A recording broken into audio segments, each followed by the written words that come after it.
What's cracking, everyone? My name is Ryan, and today we're going to be taking a look at the Letshuoer S12 Pro.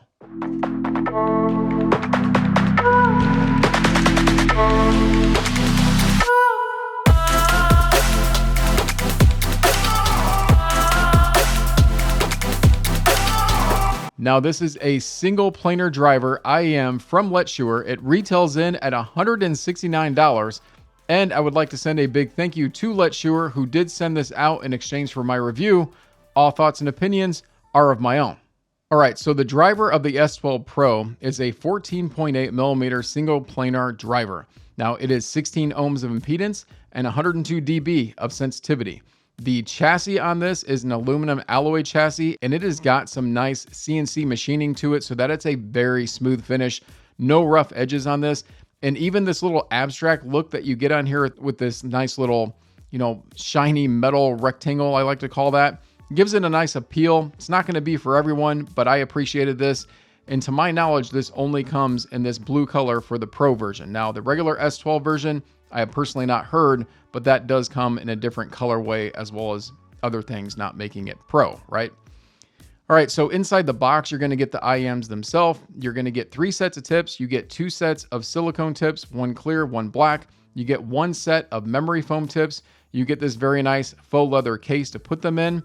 And then you also get a very nice rubber braided cable that terminates to a modular system, which they include 3 adapters. You're going to get a 2.5 mil adapter. You get a 3.5 mil adapter, and lastly, a 4.4 balanced connection adapter. So what's really nice about this package is you can use the cable for a lot of different IEMs, and you're taken care of on the modular system. So I really appreciated that. Now, lastly, fit and comfort. This is going to be very subjective. I get a good seal with the silicone tips, not so much with the foam tips, and these are a little uncomfortable over time, but that is just my ears. These do rest really nice inside the concha of my ear. It's just for some reason over time, could be the roundness of it that bothers me, but I have to kind of take them out, give it a break, and then listen again. But speaking of listening, let's talk about sound. All right, so the first thing I can say about the sound signature of this IEM is that I feel like it's V-shaped slightly, but it's not a strong V-shape. And I will obviously go in more details and tell you about that. And I'm going to start with bass. Bass here is very heavy down low. There is really good extension, and it has that typical planar bass that I hear with a lot of headphones on planars. It's got that here being a planar IEM, but it digs really deep. I feel like sometimes when I'm listening to tracks, I have a subwoofer in the room with me. I mean, that's how much I just really feel that sub bass. I'm going to give you a 2-track example here. The first one is Loading by James Blake, and the second one I want to talk about is Andromeda by Gorillaz featuring DRAM. Both of these tracks are kind of an electronic type flavor that you get here. Now, the James Blake track has that typical sub bass that really rolls through the mix. And when vocals drop out on that track, that's what I'm talking about, where that low sub bass just feels like you have a subwoofer in the room with you when you're listening to this IEM. And then on the Andromeda track with Gorillaz, I feel like this shows off the sound signature I just talked about, and that low bass is really felt and it thumps along really well. Mid-range is a little soft, and then you get that treble that kind of sparkles through, and I feel like that showcases the signature of this IEM. But I don't want to leave it at just bass, so let's go ahead next and talk about mid-range. And so here, the biggest thing I can say is mid-range is a little bit on the relaxed side, but they aren't recessed, and they aren't faint, and they aren't veiled by any means, so that you get a clear picture of the mid-range. But I think what people are going to appreciate with this sound signature is it's not necessarily a mid-forward presentation, so that you're not going to have that aggressiveness right up front with your mid-range. And to kind of show off what I'm talking about, there is a track called Waiting by Norah Jones. Now, in this particular track, her voice can resonate very full on, a particular mid-range that you listen to. Now with this, it's a little bit on the softer side, but you still get good resolution of her voice. Instruments also, there's instruments going on in the left and right. So I think, imaging and things are done really well with this IEM for this price point, and you just get an overall pleasant nature of this particular track. So if you're somebody that's really into vocalists and things, I think unless you want something vocal forward and something mid forward, you're still going to get enough out of vocalists to be able to kind of just enjoy the music if you will, pop music, things like that. I can see somebody definitely gravitating towards that for that genre of music with this IEM. But if you're just strictly focused on those vocals and that clarity of vocals, this may be a little tad bit relaxed for you to where either you need to EQ that, or maybe it's just not going to be the right IEM for you. But I'm going to leave it at that. Like I said with the bass, saying with the mid-range, let's move on to the treble. All right, so remember what I just said about vocalists with the mid-range? Well, I'm going to kind of contradict myself slightly when I talk about this next track, and that is Save Me by Jelly Roll. Now, I have mentioned this track before, but his voice is more in the upper registry. And on this IEM, because there is some good treble energy here and some good brilliance up top, it is beautiful on this IEM. And there's a lot of echo and reverb, and his voice just kind of goes left to right as you're listening to it.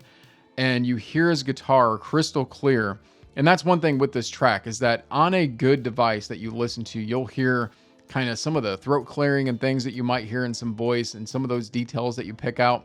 And you definitely pick that out with this track of Save Me. But to add on further to that, I would warn you guys that there is some sizzle to this as well. This is not going to be an IEM that's going to shy away from sibilance if a track has it. And in fact, sometimes it was a little bit too much for me, for my personal taste, on the brightness of this treble. That's kind of something that planars can do anyway, especially when I listen to headphones. But I think if you're not too sensitive to that brightness, you'll appreciate those extra bit of details that you get. The other thing that benefits from this is stage. And I mean, this is an IEM, and I still have yet to hear an IEM that's really big on stage, but this is a good natural stage, I gotta say. It does not feel claustrophobic. It does not feel right around my head when I'm listening to things like live recordings. It feels more open, and I get more of that information, and instruments have more room to breathe. Voices, upper registry voices, like I said there with Jelly Roll, have more room to breathe. And it's just a very pleasant yet sometimes piercing listen, again, depending on your flavor of how you like to hear things and your sensitivity to the high end. I could see somebody shying away from this IEM and thinking they're too bright, and I can see others who aren't quite, as susceptible to that, really digging the treble of this IEM. And so that kind of rounds out what I was talking about when I said slightly V-shaped, because it is V-shaped, but it's not so V'd. Wow, what a way to say that. That the mid-range is completely dropped out. So you kind of see what I'm saying there when I say slightly, and that's the way I hear this IEM. So now, as far as my personal recommendation for this, do I personally like this? I don't think this quite fits my preferences, but it is a good IEM, especially for the price point that it's coming in at. And, this is something that I did try balanced and unbalanced. I used mostly my RU7 with my listening just because portables do so well with this, and that's an excellent device for IEMs. And I gotta say, between single-ended and 4.4, I got a good sound out of both. I'm not gonna lie.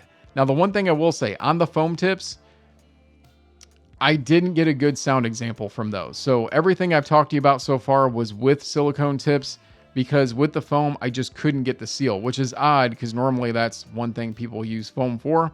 Something with the nature of these just did not fit me no matter what size I chose. And believe me, I squeezed them. I did the squeeze thing and I put them in, and they never opened up enough. So my sound examples for the foam tips probably aren't going to help you, because I had bass that wasn't quite as full, and things that you wouldn't normally associate with foam tips happened for me, but silicone was great. So there you go.